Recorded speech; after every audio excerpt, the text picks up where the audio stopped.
Court is now in session.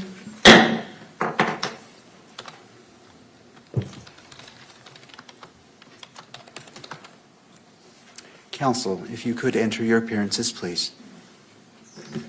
Your Honor, Christopher Ballard, Ryan McBride, Chad Grunander, and Lauren Hunt on behalf of the state. Good afternoon. Good afternoon, Your Honor. Kathy Nestor, excuse me, Richard Novak, Stacy Visser on behalf of Mr. Robinson. Good afternoon.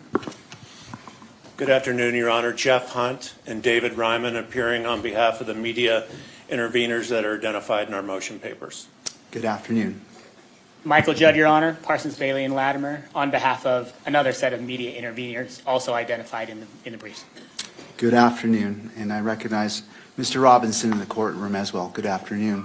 And for the benefit of the record, calling case 251-403-576, State of Utah versus Tyler James Robinson.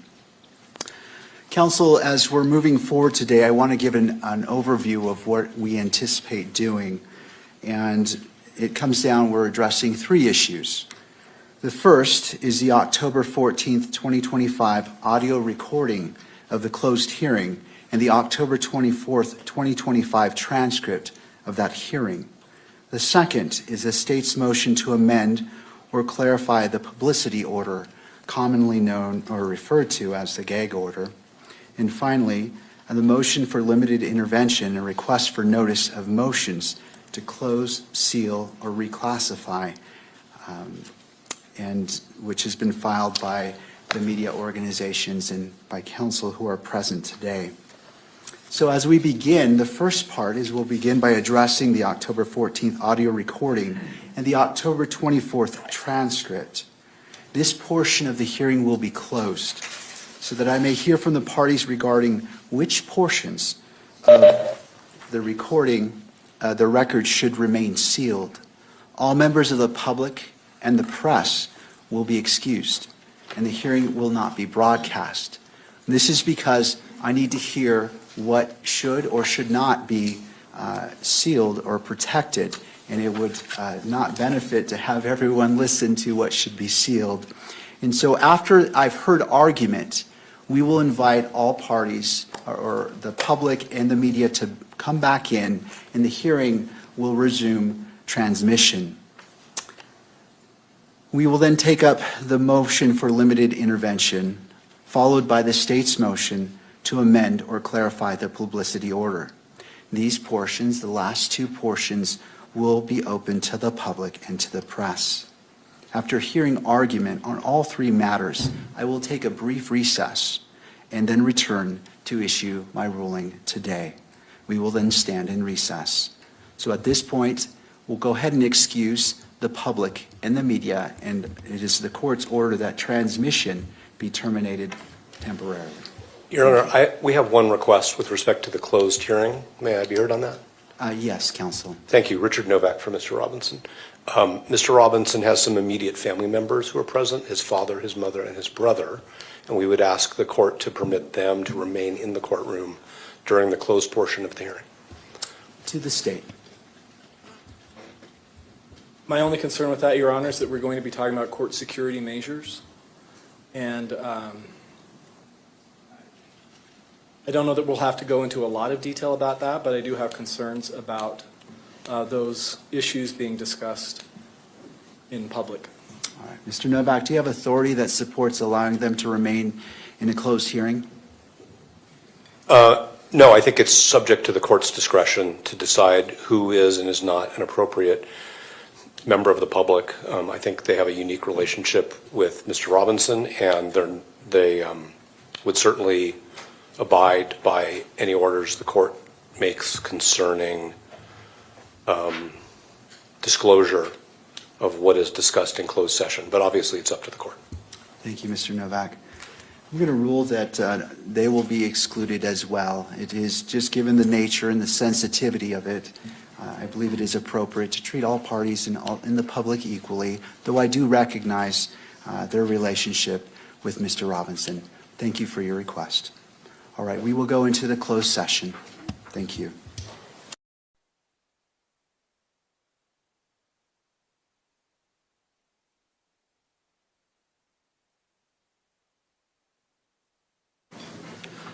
We're going back on the record in case 251-403-576, State of Utah versus Tyler James Robinson. I note the presence of counsel that previously entered their appearances. We have come out of the closed session and concluded that business. However, the court became aware of an event that happened before.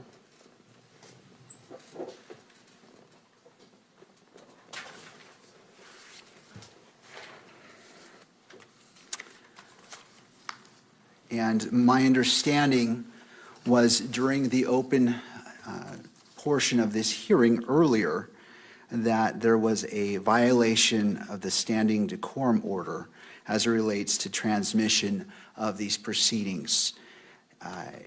I want to hear from counsel, and then I will make a ruling concerning that shortly thereafter. Ms. Visser. Thank you, Your Honor.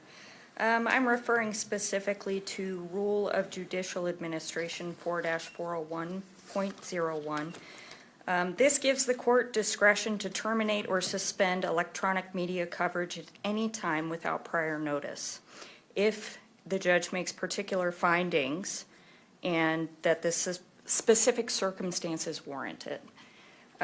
It is our position, the defense position, that there has been a violation of the decorum order. It is our understanding that those live streaming this signed and declared that they would follow the decorum order, and they violated it. So we are requesting a sanction. We believe these court's orders are binding and they need to be respected. We also believe that it threatens my client's right to a fair trial. It's the whole reason we filed a motion in the first place to remove his shackles. It's our understanding that his shackles are visible. It is also our understanding that potentially some audio from counsel table was heard. We are definitely taking more measures on our own to ensure that that does not happen again. But there has also been some filming of computers and materials at counsel's desk. That's entirely inappropriate. And I think everybody in this room will agree that's entirely inappropriate. So we are asking for some remedial measures here. We're asking for it to terminate for today, and we can proceed after that. Thank you, Ms. Visser. To the state.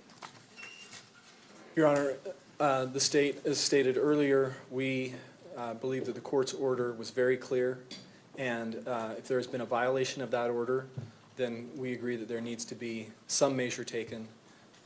We'll leave it to the court to decide the appropriate response to that violation, but we agree that any violation of the court's order needs to be addressed.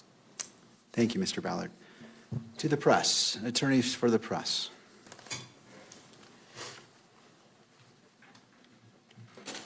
Your Honor, Jeff Hunt for the media interveners. This is the first time that we've heard about the violation. We've not had an opportunity to look at the video or investigate the audio or look at the capture of the computers, but filming of the inadvertent filming of the shackles, I did talk to the pool photographer. My understanding is that there was a zoom out shot that did inadvertently show the shackles. That was improper. That was inadvertent, and we apologize for that. They've taken measures to make sure that the pool video that is disseminated to the rest of the pool does not contain any capture of the defendant in the shackles. We can't do anything about the live stream, of course, but we can control what the rest of the video is that we capture and disseminate. So that is being done. The audio for counsel, my understanding is the only audio that they picked up was from counsel's microphones. I don't have any further information about that and whether that's a violation. Filming of the computers is not a violation of the decorum order. If the capture can show the document that counsel is looking at, then that is a potential violation. So I just don't know how much detail the shot is that is of concern to the court. But I'll just say that we reiterated as soon as I heard this from Mr. Ballard with the pool representatives that this is very important to follow to the letter the court's EMC order. They understand their obligations. They take that very seriously. They're not perfect. Mistakes happen.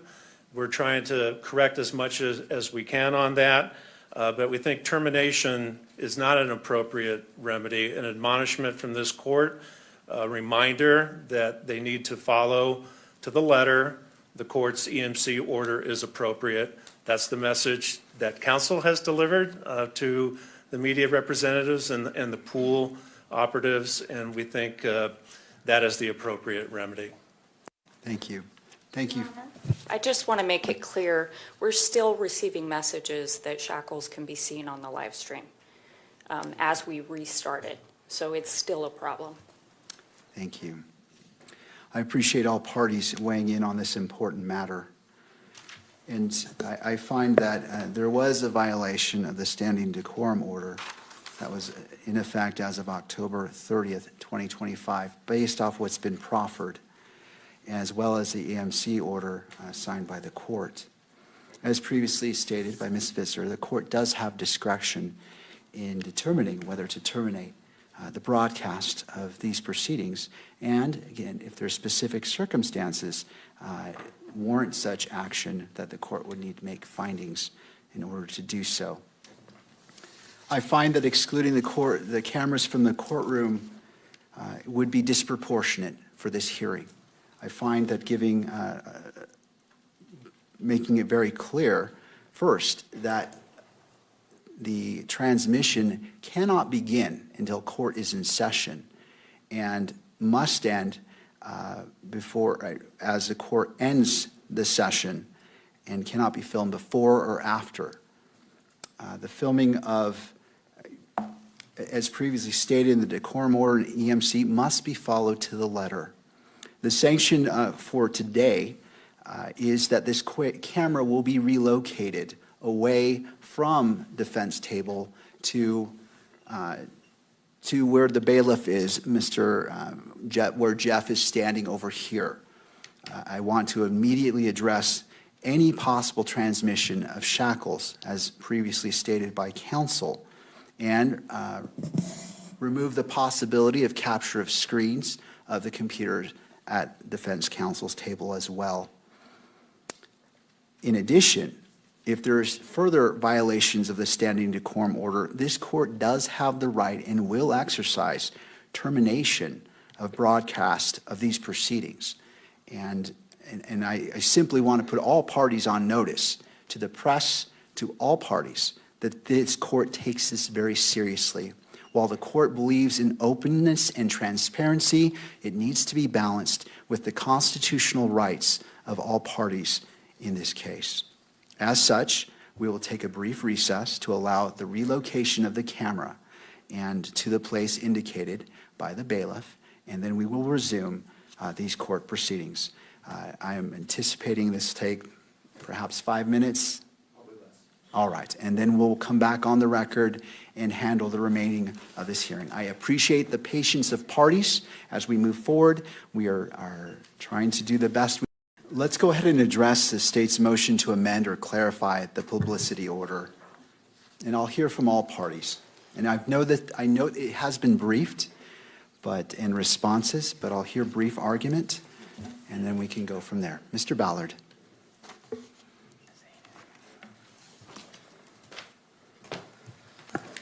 Thank you, Your Honor. With respect to this motion, I think as we've expressed in the past, everyone in this room shares the same goal, and that is to ensure that there's a fair trial that happens in this case. And we recognize that the court's pretrial publicity order is intended to further that goal. And again, as I've stated before, the state plans to try this case once. The state is also committed to complying with its ethical duties with respect to pretrial publicity. We have complied with those duties. We will continue to comply with those duties. The issue we bring before the court here is that there's one portion of the pretrial publicity order that can be interpreted to reach beyond those ethical requirements and have the effect of being what would be an unlawful order, an unlawful prior restraint on speech. And our goal, therefore, is to get an order that's clear, that's lawful, and that the state has the ability to comply with.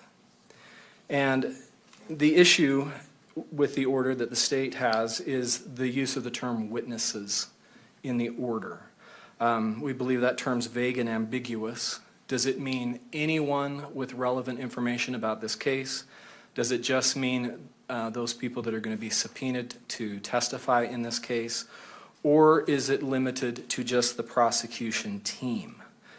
And I think as we've expressed in our filings, we believe that the court intended that that term just be limited to the prosecution team, because that is the way that Rule 3.8 reads. Rule 3.8 of the Rules of Professional Conduct that deals specifically with requirements for prosecutors talks about investigators, law enforcement personnel, employees, or other persons assisting or associated with the prosecutor. So in other words, the prosecution team. And there's no rule or case law or statute that expands the prosecution's duties beyond that group, the prosecution team. So with respect to clarity, we're seeking clarity as to what exactly does the court mean by witnesses. And we think the court just means the prosecution team, because if that term stretches beyond just the prosecution team, then the order as written, we don't believe is a valid and lawful order, because it would result in a prior restraint on certain speech, and at the very least would have a chilling effect on that speech. If the prosecution agrees that we have an ethical duty to take reasonable measures to make sure that those who are identified with the prosecution team are alerted to the requirements of the court's order, and to make sure that they do not make a statement that the prosecutors themselves would not be able to make, a public statement. But if the order extends beyond that, then we have concerns, because a prior restraint is an order that forbids certain communications in advance of the time that they are to occur. And as the Court of Appeals has recognized, the Utah Court of Appeals has recognized in State versus LM. And widespread publicity in a case does not itself justify a prior restraint. As the United States Supreme Court has recognized in Nebraska Press Association, there's no justification for a prior restraint unless it's clear that the further publicity, unchecked, would so distort the views of potential jurors that you couldn't find 12 jurors who could be fair and impartial. That's the high standard that applies in this case. And so in order to apply a prior restraint to persons beyond the prosecution team, the court would need to engage in a very detailed and demanding analysis. The court would have to make a factual finding of necessity, that the speech that would be restrained poses a risk of material prejudice to the ongoing judicial proceedings. The court would need to make findings that there are no less restrictive measures, and that the prohibitions are likely to prevent the potential prejudice, and that whatever prohibitions this court decides on are very narrowly tailored. And as the state has explained, the Spencer versus State case from the Arkansas Supreme Court that just issued earlier this year is very helpful, I think, on this issue in explaining the analysis that applies to various different people that might be associated with a criminal case. You have attorneys, that category of trial participants. Certainly the court has the highest degree of ability to be able to restrain the speech of attorneys, and in fact, as I've expressed, the ethical rules require that. But when it comes to trial participants, like witnesses, the standards are more demanding as far as restricting the speech of trial participants. And as the Spencer case pointed out, non-attorney trial participants the court can impose a restraint on their speech only to the extent that the court first finds that any speech by those non-attorney trial participants poses a serious and imminent threat of material prejudice to the ongoing proceeding. And I think the court also needs to note that there are several people associated with this case who have very significant interests in exercising their First Amendment rights, in talking about how this case has affected them. And of course, can't say that one person's First Amendment right is more important than another person's, but there are certainly some people here who have a larger, some people involved who have a larger or a greater interest in speaking than others. And so I think the court needs to take that into consideration if this order is meant to apply beyond just the prosecution team. And then finally, as far as making the order, so we need a clear order, we need a lawful order, and then we need an order that the state can actually comply with. And the state recognizes that there are serious sanctions that this court can impose for violations of a court order, as we've just seen. And so we want to avoid these. We want to avoid litigation over whether there's been a violation of the order. And as it stands right now, we don't believe that there will be any issues if the court limits the term witnesses to just the prosecution team. We can comply with that order. It gets more difficult for the state if the term witnesses then applies even broader at this stage of the litigation, for the state to be able to comply with that order, depending on how the court clarifies what witnesses mean. Does the court have any questions for the state? No, thank you, Okay, thank Mr. you. Ballard. Mr. Novak. Thank you, Your Honor.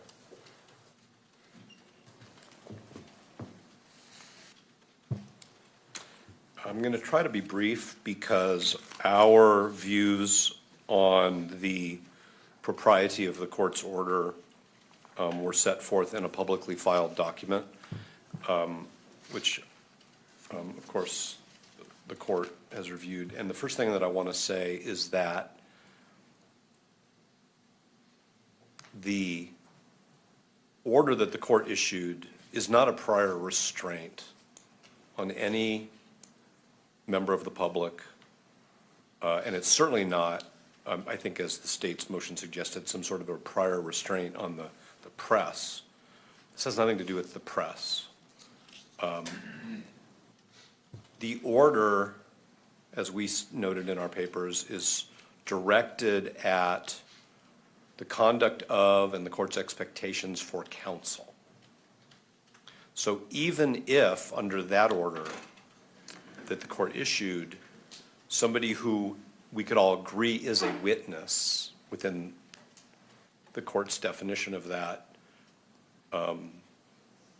made public statements which implicated Mr. Robinson's fair trial rights, the potential sanction is on the party who had a duty to make a reasonable effort to notify witnesses that they should not be doing so. If I represented a witness who was accused of saying too much publicly, the first thing that I would tell this court is the order isn't directed at the witness. The order is directed at the counsel for the parties.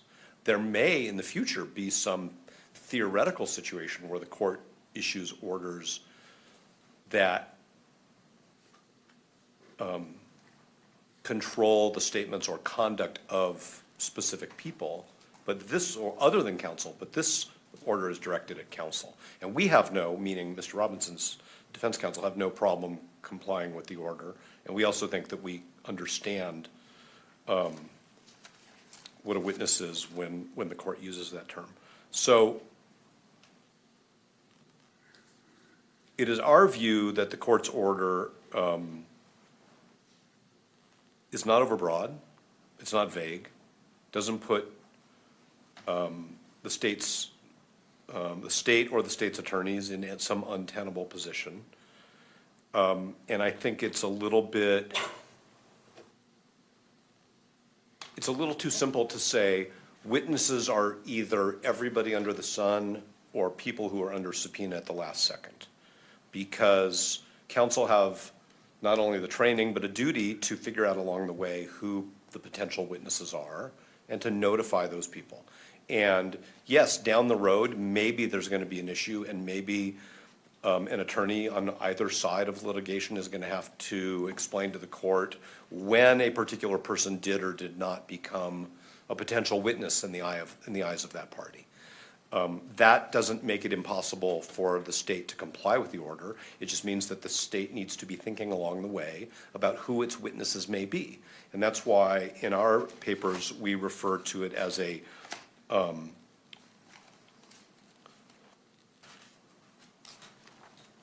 potential lay witness, because we believe that the court intended it to go beyond members of the prosecution team, which are law enforcement officers, retained experts, retained consultants, and we don't believe that that creates an enforcement problem. We don't think it creates a compliance problem. We noted in our papers, and I'll emphasize here again, that the court's order actually places responsibilities on defense counsel that the rules don't. The rules have special guidelines for the prosecution, and the court has expanded that to include the defense, and we don't have a problem with that. I also think that the standard that the state is suggesting for when a potential lay witness, as we've defined that in our papers, may make public statements that violate the court's order. The best standard is actually the one that we believe the court should look to, which is the standard set by the 10th Circuit, because as the state points out, it may be that there isn't any Utah law on this issue. So it seems to me that the closest source of authority on this constitutional question is going to be the 10th Circuit, and that's the case United States versus Tijerina, and I'll spell it, it's Tijerina, 412 Fed 2nd 661, 10th Circuit 1969, where the court says that the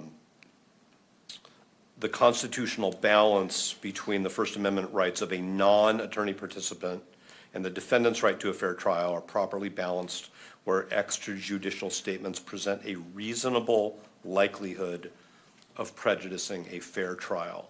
That is a more protective standard than that which appears in Rule 3.6, and we think it's the appropriate standard which should be applied here.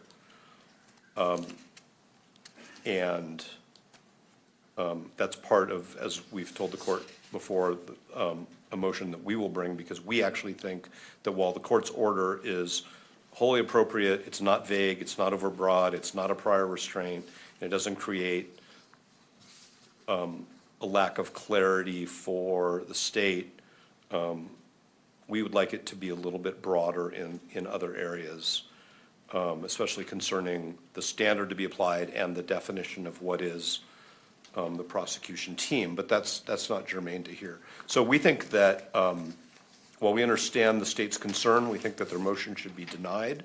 I think at the last hearing, the court actually clarified verbally from the bench what it meant by a witness, and I think that's pretty close to what we described in our papers as a potential lay witness. So I feel like if I say anything more, I'm going to be reiterating again what's already in our papers. If I've muddled it, I'm sure the court will tell me and I'll clarify it. I hope I haven't. Thank you, Mr. Novak. Okay, thank you, Your Honor. All right, and we'll turn to the last matter. Anything further, counsel?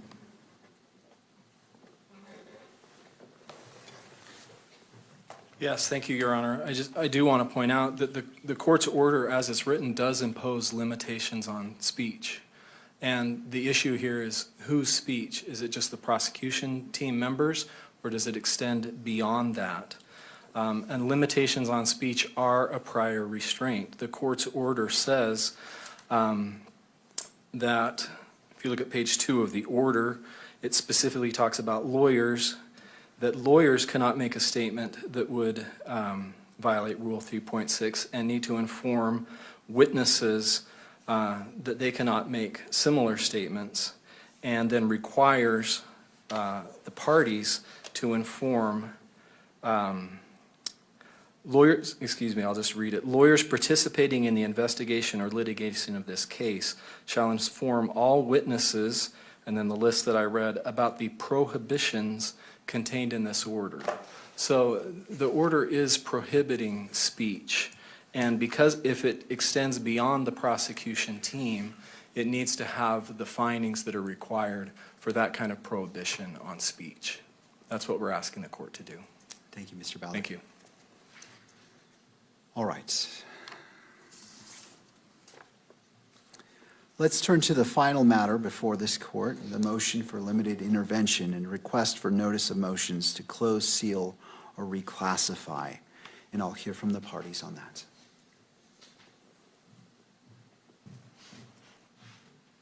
Thank you, Your Honor. David Ryman, representing the news media. Mr. Judd and I represent different groups of clients, so I'm going to invite him, if I miss anything, to weigh in after I'm done. But my intent, the issues are basically the same, so my intent is to address them for all of the interveners at once, and I'll be very brief. We have only ever sought, in this case, limited party status. That is what we do in every high-profile case that involves these type of closure issues. We are not seeking to be parties for all purposes. We are just seeking to be parties for the purpose of showing up and being heard, which we unquestionably have a right to do. We unquestionably have standing. That is settled law in Utah.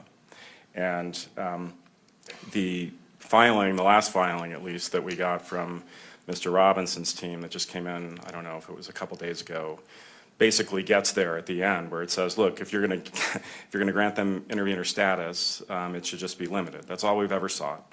And so the question that was raised in the only case that they cite, this FL case from the Utah Supreme Court, that addressed whether we wanted to allow full party status under Rule 24 of the civil procedure rules in a criminal case, they said we don't need to do that. The woman in that case just needed limited party status. And so in a way, we're not really, the state really hasn't disagreed with this either, but we're not really disagreeing with Mr. Robinson's team.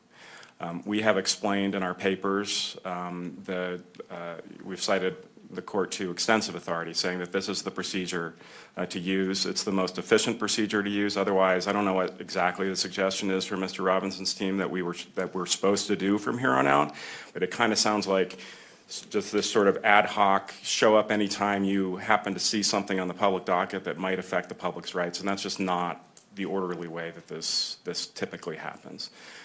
The other thing, as I've mentioned in our papers, that it does is it allows for the media to be able to take an appeal of a closure issue without having to rely on the court's extraordinary writ jurisdiction.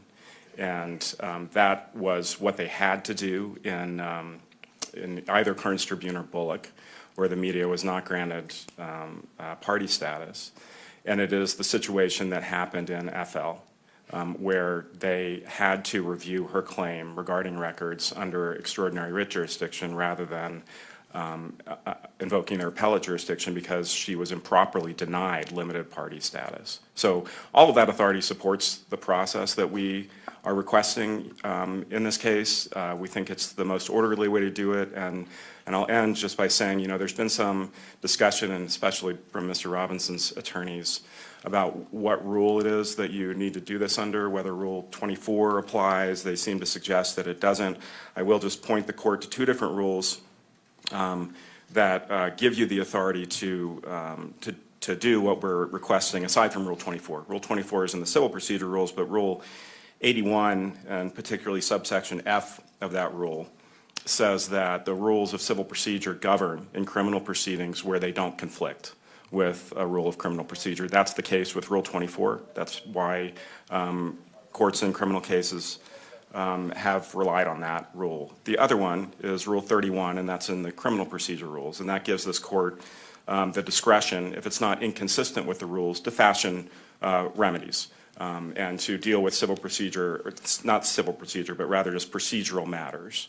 And so that is essentially what happened in the FL case, which is that, whether you do it under Rule 24, whether you do it as a judicially created, remedy, it doesn't matter. It's the same, it gets to the same place, which is just that we are interveners for the very limited purposes that we've set forth in our order. We're not going to be here at every hearing arguing, we didn't take a position on the gag order motion that you just heard. We are only planning to appear and argue so that the court has the benefit of someone who's representing the interests against closure. Because as you know, and this is sort of why we're here today, a lot of time this just happens by stipulation. Because these, the state and Mr. Robinson's lawyers, they may not want to fight over a particular issue. And so it really is a situation where no one really represents that interest. And the purpose of this whole process is to give the court the benefit of the briefing that we've submitted and the benefit of arguments to represent the public's right to attend these proceedings. So unless the court has any questions, that's all I have. Thank you. Thank you. To the state, Mr. Ballard.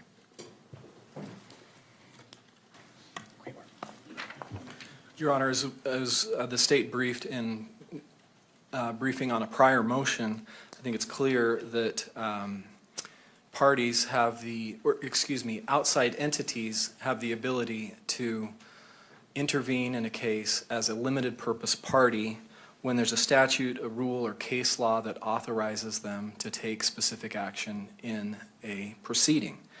And there's well-established case law that allows the media to intervene, to be able to appear and be heard on matters of public access to court proceedings and to court documents.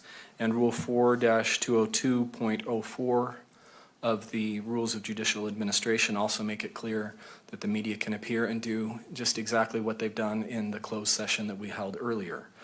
So it doesn't make them a capital P party to the case, it makes them a limited purpose party, and they certainly have the right to be able to do that. Thank you. Thank you, Mr. Ballard. Ms. Visser.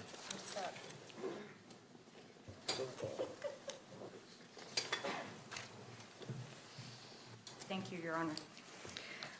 So I just want to clarify, the issue really, if we boil it down, is if these 23 media entities have met their burden to be a limited purpose party in this case. And I think another part of that is what that means. And really that is what we are primarily concerned with. What does that mean? What does that enable them to do? What jurisdiction is this court exercising over them as a result of them being a limited purpose party? Because I do believe that is another aspect of asking to intervene in a case. I do think that Rule 24 does not apply here. I think that's what we learned from the Supreme Court.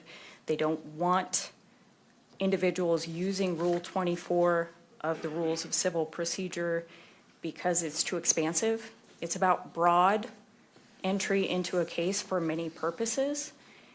In the instances where our courts have allowed intervention into civil cases, and I want to be very clear here, the case law is in the civil arena. There are very few instances where we're dealing with this in a criminal case on appeal. So we're a little bit in the dark, and we're asking this court to kind of wade through and make a decision that potentially hasn't been made before. But I would ask the court to be very clear, no matter what it does, on what the media can and can't do in this case. And it sounds to me like the media has somewhat conceded that their role in this case is under Rule 4-202.04, and their role is to have a voice regarding closure, which has already happened today and will surely happen again. We have no objection to that. And to be clear, we're not objecting to the court's order about notice. We will provide notice. We will follow the court's order. We have no problem with it. But we do want this court to make the procedure very crystal clear. We want timeframes. We want orders saying this is when you need to respond so that we don't end up with filings like we did this week, very shortly before the hearing, that we have to rush to respond to. We're all attorneys. We all know that these things happen from time to time, and we're not unreasonable folks. If they reach out to us, we will grant reasonable requests for extension, just so everyone is aware. But there was no communication. So I want it very, very clear what they can and can't do. It's less about semantics. This isn't about semantics. It's about substance. What are they allowed to do? If this court wants to call them a limited purpose party, that has to be, well, it's so you can exercise your rights under 4-202.04. And in doing so, this is what you need to do. That's what we're asking the court to do.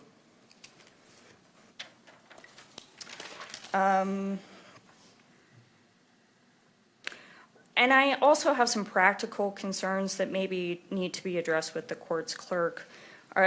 For example, are we adding all 23 media entities to the court docket? Will they have access to all of the filings? I have had instances in the past where, unfortunately, parties have been added to a case and still receive documents that are intended to be private or non-public. I'm very concerned about that. So I think it would be appropriate, if they are going to be added to the docket, that it be reasonable, perhaps just the two entities that are requesting, the two conglomerate entities that are requesting, and that there be an order from the court saying if they receive something that they shouldn't have, they notify us in the court immediately and they delete it, they don't review it. At a minimum, I think that's necessary. But I also think it would be reasonable for this court not to put them on the docket for that very same reason. So we don't think that they should have permanent status in this case. We don't dispute that they are going to be here. They're already here, as we well know. But we do think how that happens is important, and that this court should exercise its authority to make very clear what everyone's roles are here. And as I believe they put in their briefing, that they are neutral observers. Neutral observers. We don't want the chaos that is out in the media in this courtroom. So whatever this court can do to prevent that is what we're asking. Does the court have any questions for me? No, thank you. Thank you.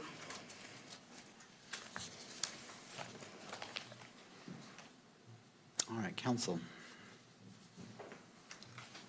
Thank you, Your Honor. Just very briefly, I'm not sure what neutral observer is supposed to mean. We have interests in the case. We are here to advocate for openness and against closure. And so I don't think that's what counsel meant to imply, but that's the whole reason we're here, is that no one else represents our interests. That is straight down the middle of what the intervention rule requires. Just a couple clarifications. Counsel said we haven't cited any criminal cases where this has been allowed. That's not true. We cited the court to 8 different cases, all criminal cases in the state of Utah, where this is the procedure that judges routinely follow, including judges in this building.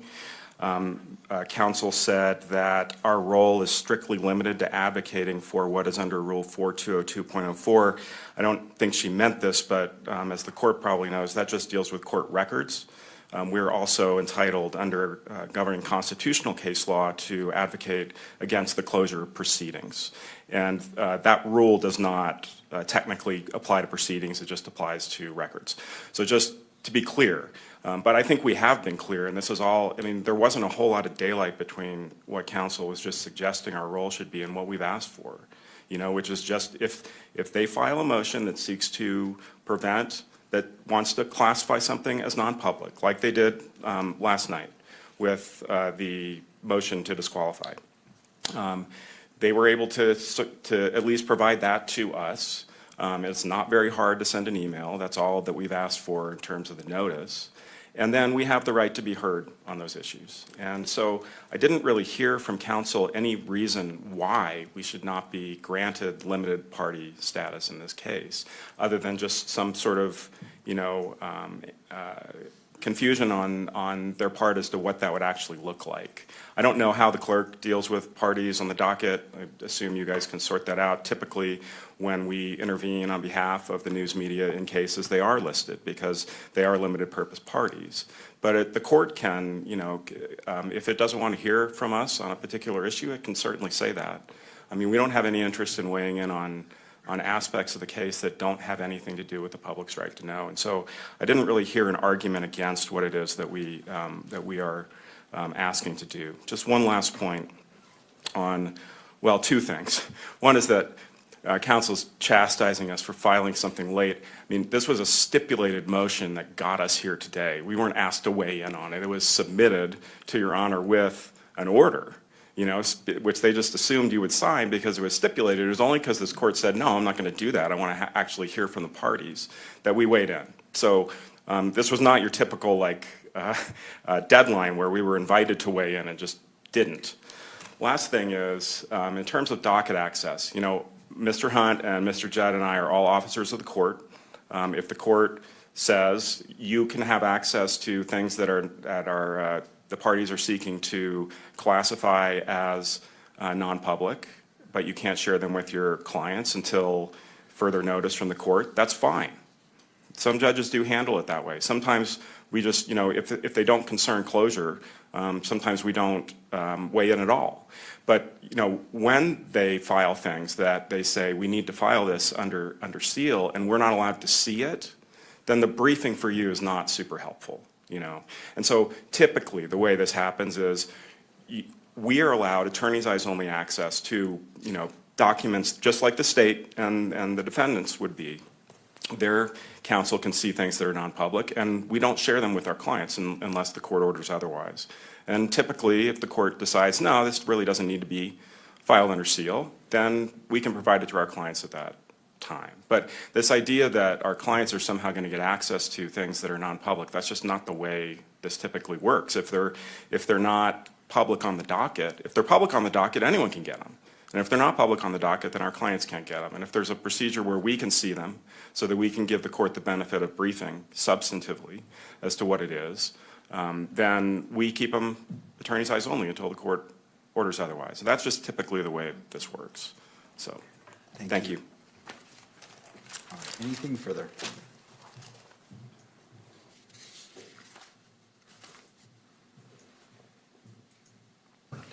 Your Honor, I'm not going to belabor what's already in the briefing. I do think it's concerning to just cite to a bunch of trial court cases without providing any pleadings or context for what occurred in those cases. I can't argue against what happened in other cases. This is our case. Our case is different. This court has already acknowledged it. There are many interests. We have concerns about leaks, information getting out that shouldn't be out. I think those are valid. And our concern is access. I'm not impugning the integrity of these gentlemen. I'm sure they would act as officers of the court. But the more this court controls the information that ultimately it determines to be private, the more able we are to identify if there are leaks, if there's information that's getting out that shouldn't be, and who did it. So we are objecting to providing the media our pleadings in advance, even just to their counsel. We don't think that's appropriate. I don't see any authority for that. We're asking the court not to consider that. And we're concerned about opening the door to multiple other entities, just filing in on this case, getting involved in the proceedings. We don't know exactly what media means either. So our position is and remains, they can file what this court has authorized to file in the manner this court authorizes to file it and be heard in the manner this court indicates. We understand they're entitled to closure hearings, and I did make a mistake. We agree that they have standing to object to closure as well. So They should be able to file those things, but we do not agree that that requires status in our case. So, does the court have any questions? No, thank you. Thank you. All right. I appreciate the argument from all parties throughout this day. I wish to commend the preparation and the quality of the arguments, as well as the civility that is sometimes overlooked, but I wish to recognize that and appreciate counsel's demeanor and their arguments today. I previously stated when we began that I would be issuing rulings on the first issue. And when I began, I initially said October 14th. It's actually the October 24th audio recording of the closed hearing, as well as the October 24th transcript of that hearing. And so I wanted to just make that small correction. But given the in-depth and necessary arguments made in the closed hearing, I wish to take the time to issue a ruling that will say what will be disclosed and what will be kept private, because this court has a duty to do so. And I would rather do it right and take more time than to be rash and miss the mark. I need to be narrow in my approach, and it is an important issue, and so I plan to do that. In regards to the motion for limited intervention and request for notice of motions to close, seal, or reclassify, I also wish to craft my order in such a way that is concise and addresses all the issues, the important issues brought up by all parties. And so I will be issuing that ruling at the same time. And so I will be issuing the ruling in regards to the state's motion to clarify court's pretrial and trial publicity order, and I am prepared to do so.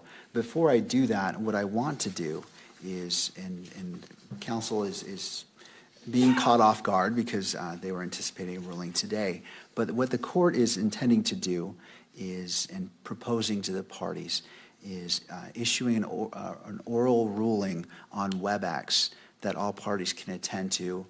The reason why is I don't want to take a lot of time. These are important issues. I don't want to wait until January 16th. And I want to talk about potential dates. I don't imagine it will take longer than 20 minutes for this court to issue ruling. And I want to get the parties' input in regards to their thoughts of the court issuing an oral ruling on WebEx. And so I'll open it up to the parties. We don't have any objection to that, Your Honor. Thank you. We have no objection to that, Your Honor. Yeah, same. All right. Well, next comes the trickier part when you have a room full of attorneys trying to find a date that we're all available. To our staff, what dates do we have available for a 30-minute block before the end of the year? Judge, we do have December 29th at 10 o'clock. How does that appear? How does that date work for council? That was 10 a.m. on the 29th? Yes. Your Honor, that works for Mr. Robinson, thank you. Same for us. All right. And to defense, in regards to Mr. Robinson, what is your position on, if it is on WebEx, he would be appearing by WebEx, or is there different thoughts?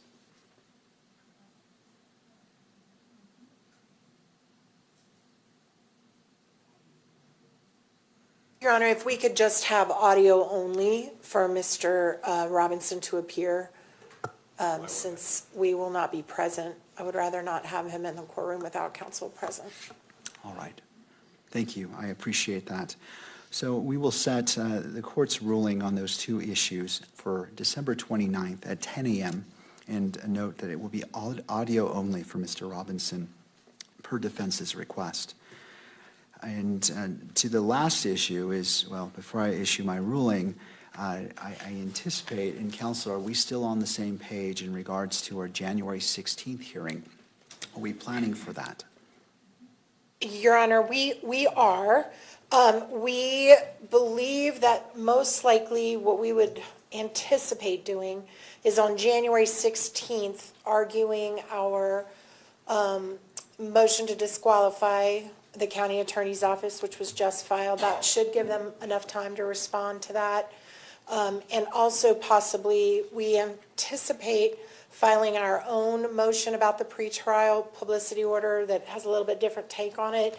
That should be filed in plenty of time for us to argue that on the 16th as well. I think we have set aside the 30th, and that might be the one we want to save to argue our anticipated motion that's coming about keeping cameras out of the courtroom. And we will, I imagine the media will, depending on the court's ruling today, will want to weigh in on that one as well, and that would give them enough time as well. So that would be January 30th. All right, and before I go to the other parties, the January 30th date, there was some complications, and so we have to find another date. Okay. And so I just wanted to let all parties know before we lock in our schedules, what dates do we have available for a 4-hour setting?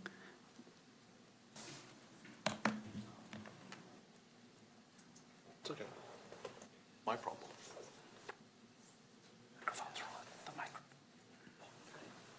And counsel, I appreciate you giving me that roadmap that helps plan, so it allows the other parties to take in consideration dates and filings as well.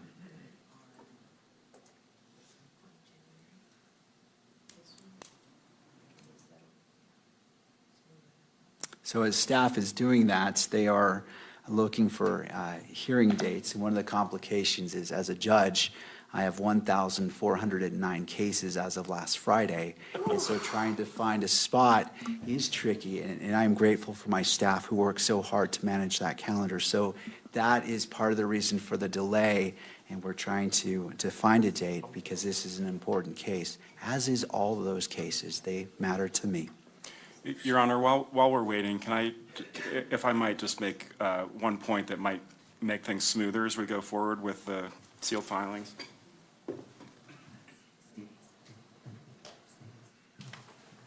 Just to Ms. Nestor's point, Mr. Novak earlier mentioned something about a redacted motion to disqualify, and I don't know if that is something that they're planning to file, but I was just going to say, sometimes, you know, what we heard earlier about that particular incident is probably not something that we care that much about in terms of what they would redact.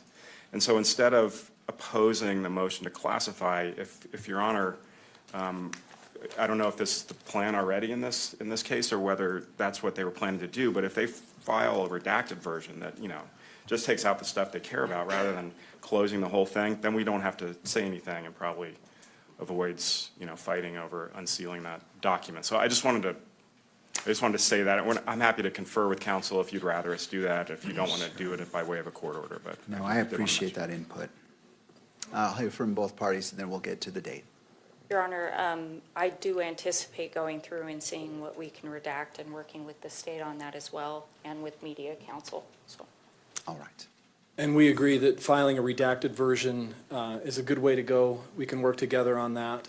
As far as the January 16th hearing, the state will do everything it can to respond to these motions as timely as we can, as expeditiously as we can. I just want to note that that January 16th hearing was set with the expectation, the previous expectation was that defense counsel was going to get us these motions before Thanksgiving. And we just got the motion to disqualify last night. So we'll do everything we can to respond to those as expeditiously as we can and hopefully keep that date, but I'm not guaranteeing that we'll make that date. All right. I appreciate the heads up. Going to staff, what dates do we have available for in lieu of the 30th?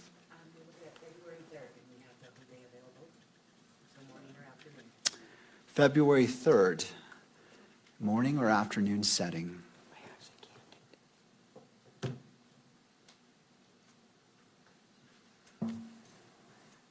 Your plan? Mm-hmm. That works for Mr. Robinson, Your Honor. All right, thank you. And morning or afternoon setting? Either works for us, Your Honor. All right. As well as for the state, we're available on the 3rd The afternoon would be better because it may be that it reduces travel time. All right, well, it is always nice when all parties agree. So we have February 3rd at 1 p.m. It is anticipated to be in person. And Ms. Nestor, is Mr. Robinson planning on appearing? Yes, Your Honor. All right, thank you. All right, that concludes that particular issue about future dates, and I appreciate counsel working with me on that. We have December 29th at 10 a.m. for the court ruling on these two issues, and that will be via WebEx. And then February 3rd, January 16th, I believe that is at 1 o'clock. Is that correct? All right, that's in person as well with, I believe, defense has indicated Mr. Robinson will be present as well. And finally, February 3rd at 1 p.m., and also indicating that Mr. Robinson will be present. And in regards to the final issue, the ruling on the state's motion to clarify court's pretrial and trial publicity order. This is the order of the court. The court issued a protection order regarding pretrial and trial publicity in this case. The order prohibits attorneys who are associated with the prosecution and defense of this case from intentionally, knowingly, or recklessly permitting a witness, investigator, consultant, staff member, or other member of the prosecution or defense team to make extrajudicial statements, which, if made by the lawyer, would violate Rule 3.6. To that end, lawyers participating in an investigation or litigation of this case shall inform all witnesses, investigators, consultants, staff members, or other members of the prosecution or defense teams about the prohibitions contained in this order. The state moves to amend or clarify the court's use of the word witness as used in the publicity order because it is vague, ambiguous, or overbroad. The state asserts that there are over 3,000 lay witnesses of the alleged homicide. The state does not know if it must inform each potential witness or each potential and possible witness of the prohibitions in order, or whether the order applies only to witnesses who are members of the attorney's teams, such as investigators or experts. Due to the potential confusion, this court grants the state's motion and offers the following clarification. The word witness, as used in this order, applies to all witnesses who are part of the prosecution and defense teams. This includes any witness, including lay witnesses, whom the prosecution or defense has a good faith belief will be called to testify at a hearing or trial. The court also clarifies that the publicity order as written regulates the behavior of attorneys who are associated with the defense team or the Utah County Attorney's Office.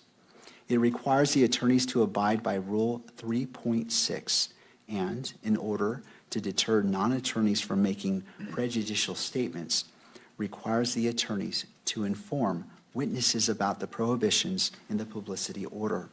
Informing witnesses about the prohibitions in the publicity order is a necessary step. It is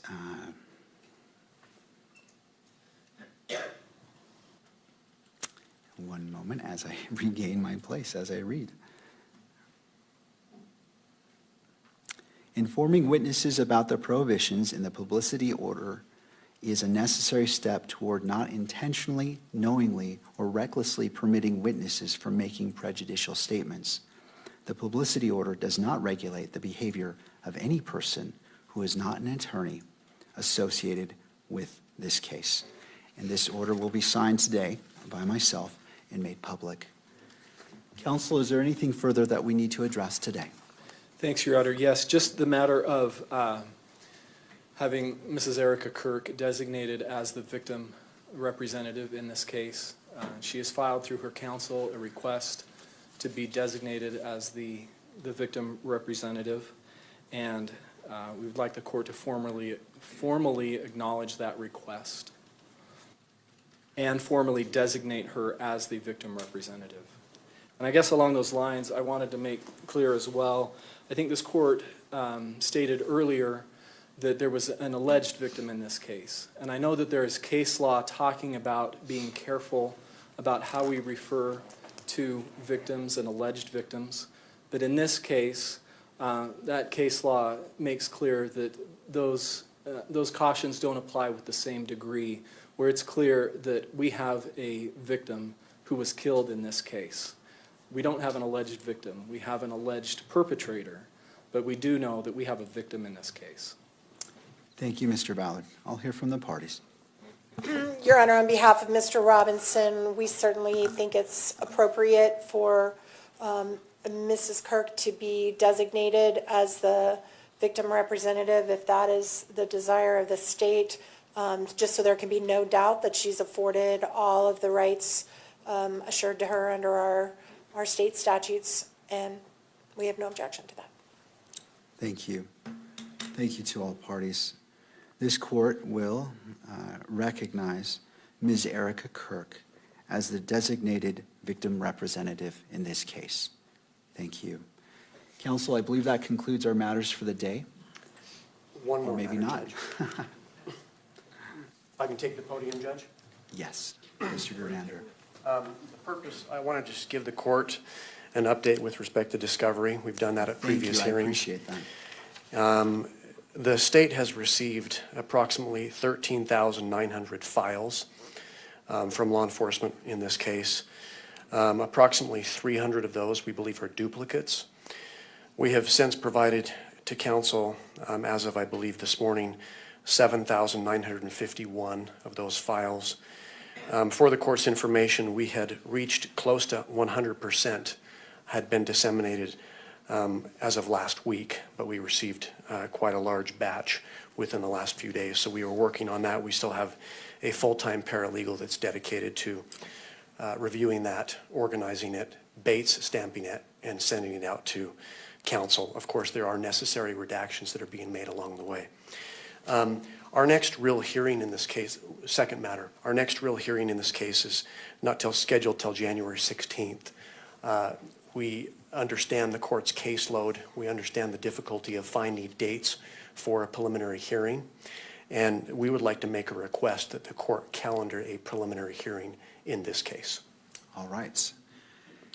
In regards to, and I appreciate the heads up and acknowledging the busy calendar of not only the court, but all of you,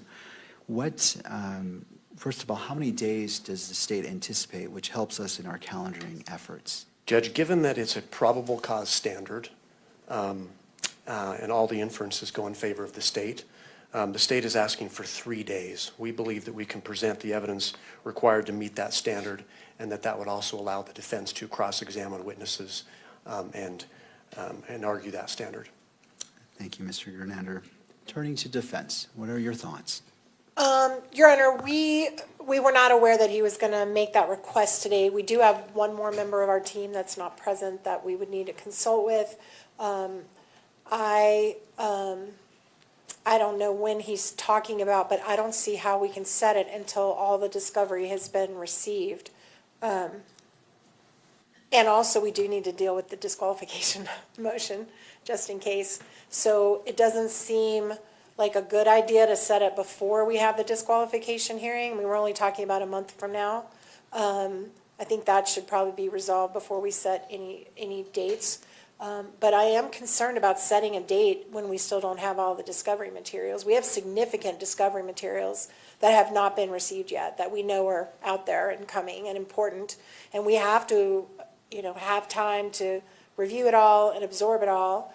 And I am going to be involved in another trial that is not over until the end of March. So that's going to take away my ability to work and process through discovery and communicate with our team. So it seems to me that with the understanding of what Mr. Gernander's trying to accomplish, that maybe we come to the hearing on the 16th with an idea about, we can have some conversations with Mr. McBride and also with the paralegal that's dealing with all the discovery, and see realistically when we think we're actually going to have the vast majority of the discovery materials to us and how long it's going to take us to review it all. So maybe we could just come prepared in about a month to try to accomplish that. Mr. Grunander. Just 2 points, Judge. Sometimes I feel like we as practitioners sometimes lose sight of the purpose of a preliminary hearing. It is a probable cause determination. The primary purpose, according to case law, is to ferret out improvident prosecutions. So again, it's a probable cause standard. We are working as hard as we can, being very diligent with respect to collecting and disseminating discovery. Rule 16, subsection 2, speaks to the timing of mandatory disclosures. And it is our duty, it's a continuing duty. So as far as complete discovery being provided, in a case like this, complete discovery is going to be ongoing until probably trial. There are times when things become available during trial that are discovered to opposing counsel. But it says here, it says the prosecutor's disclosures must be made as soon as practicable following the filing of an information, except that a prosecutor must disclose all evidence that the prosecutor relied upon to file the information within 5 days after the day on which the prosecutor receives a request for discovery from the defendant. That's been accomplished. It then says, in every case, all material or information listed under paragraph A1 that is presently and reasonably available to the prosecutor must be disclosed before the preliminary hearing. So we are in the process of that, collecting it as quickly as possible, making any necessary redactions, and moving it to the defense as quickly as possible. But complete discovery is not required before a preliminary hearing. We have to provide it as quickly as possible. We have that duty, and we continue to do that. So we think we can schedule a preliminary hearing and work towards that. I'm aware of Ms. Nestor's schedule. I know she's going to be in trial, I think, in February and March. And I'm probably overestimating the availability of the court's calendar, but the hope would be sometime in April to schedule a preliminary hearing. All right. I'll submit it, Judge. Thank you. Your Honor, can I just clarify one thing? I mean, the county attorney has made a decision, very public decision, to announce their intent to seek death the day that there was an arrest, which means that that obligation to provide us with the probable cause for everything they relied upon to charge applies now to their intent to seek death. And we're nowhere near getting that material. So that was their decision to release that. Normally, that decision is not made until 30 days after a preliminary hearing. They made it in advance, and now they've got an obligation to tell me their aggravation and what they've relied on to make this a death penalty case. And we have not received that. So I'm waiting, but I'm just laying that out there for now. Thank you. I appreciate the arguments from all sides. I do not find there is any prejudice in setting a date for a preliminary hearing. It is not set in stone, and it certainly can be moved. I recognize that the parties have a lot of obligations, but I also recognize the importance of this case moving forward, and if nothing more, then this is a goal for the preliminary hearing. If it needs to be changed, the court understands that. That is what happens a lot in the criminal calendars and criminal dockets. What is a date that we may have available for a 3-day setting for a preliminary hearing? Judge, the first week that we would have available is the week of May 18th. We do also have a week of some days in June we could accommodate. We do not have any in July. We have some in August. All right, let's take a look. So counsel, well, what dates in June? June starting on the 15th.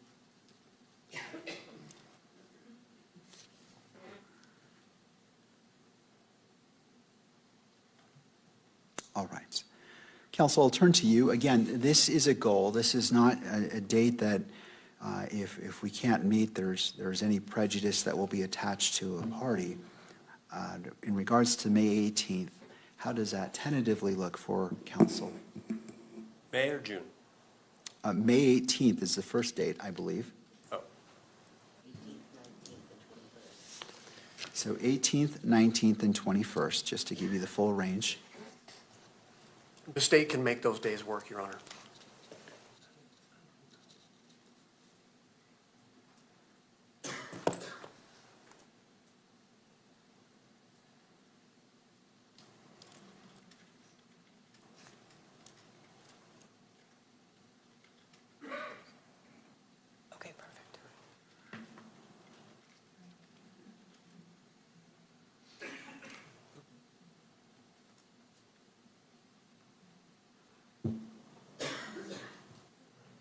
Your Honor, we have availability the May 18th with the understanding and the appreciation that if it's not feasible for us to get done when we need to get done prior to that, we would ask to push it back. But we don't have conflicts at this time.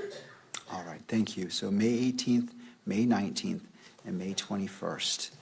And it will be in person, and do we anticipate, if that date moves forward, Mr. Robinson being in attendance? Absolutely. All right, thank you. I just want to put that on the record as well. All right, I don't want to be presumptive, but is there anything else? All right. Counsel, thank you again for your hard work today, and I wish you all, Mr. Robinson, a good afternoon. Court is in recess.